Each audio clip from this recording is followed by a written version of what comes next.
Hello, my name is Alyssa Alvaro, and I'm going to be walking you through the loop of Henle as well as the counter current multiplier system.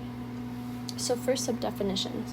Reabsorption is putting a substance back into the blood, and that can usually be denoted as this direction arrow. And then we have secretion, which is putting a specific substance into the nephron, so that'll be in this direction. So we also have the descending limb, which is this half of the loop of Henle, right around there. And then we have the ascending limb, which is the rest of the loop of Henle, as you can see right here. And in the descending limb, we have filtrate, which is the fluid that is entering inside of the limb.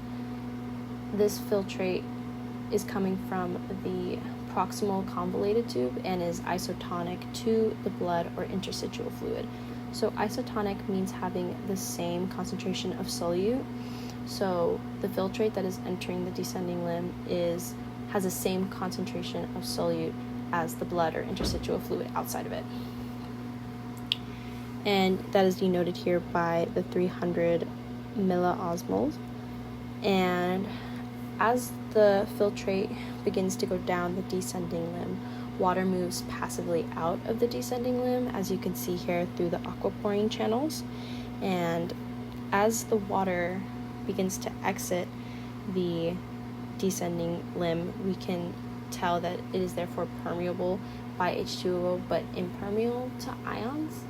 And as a result, the filtrate becomes more hypertonic because water begins to leave that filtrate while there's still the same amount of solute that was inside of the filtrate, so that makes a hypertonic solution. The water that did exit the descending limb will return back to the capillaries, as you can see here in this part of the diagram. And again, the filtrate becomes super concentrated as it begins to enter the ascending limb, and that's seen as hypertonic. So there's two areas here in the ascending limb.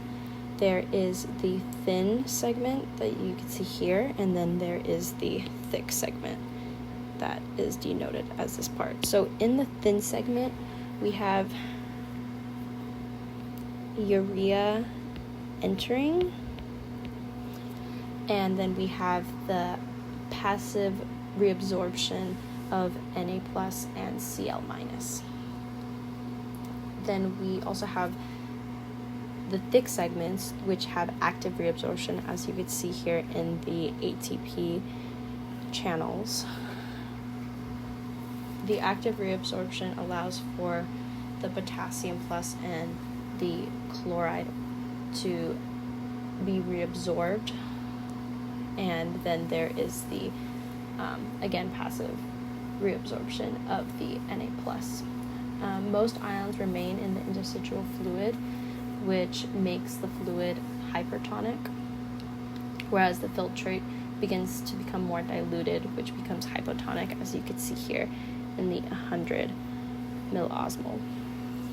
So to go into a little bit more depth about the ascending limb, we have again the passive reabsorption here in the thick segment, versus we have a secondary active reabsorption of chloride and potassium, and this is considered a symport, which means that they are moving in the same directions.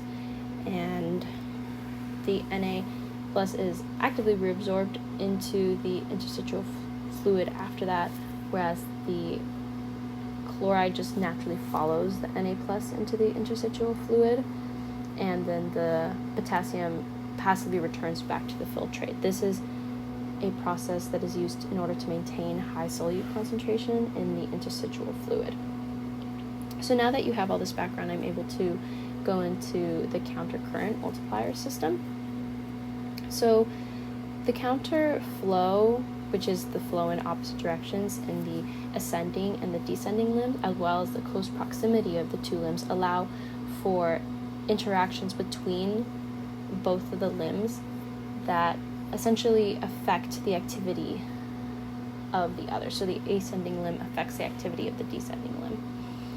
To go into more depth regarding this, essentially in the ascending limb, ions are reabsorbed, which make the interstitial fluid more concentrated or hypertonic. This leads to a higher interstitial osmolarity, which causes a higher rate of osmosis at the descending limb, which means just more water is going to want to exit the nephron in order to help make the fluid as close to isotonic as possible.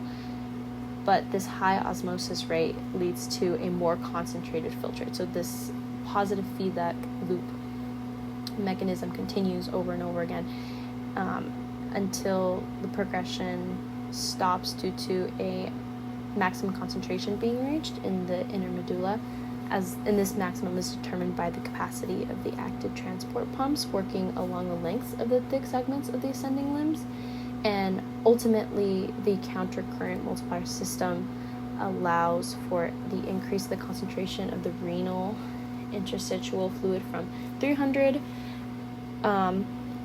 milliosmolarity to the cortex, in the cortex, to the 1,200 milliosmolarity in the inner medulla. So this great hypertoxicity of the renal medulla is critical because it serves as the driving force for water reabsorption, which allows a person not to be dehydrated. So it allows them to be hydrated which is like important for any of the systems in our body.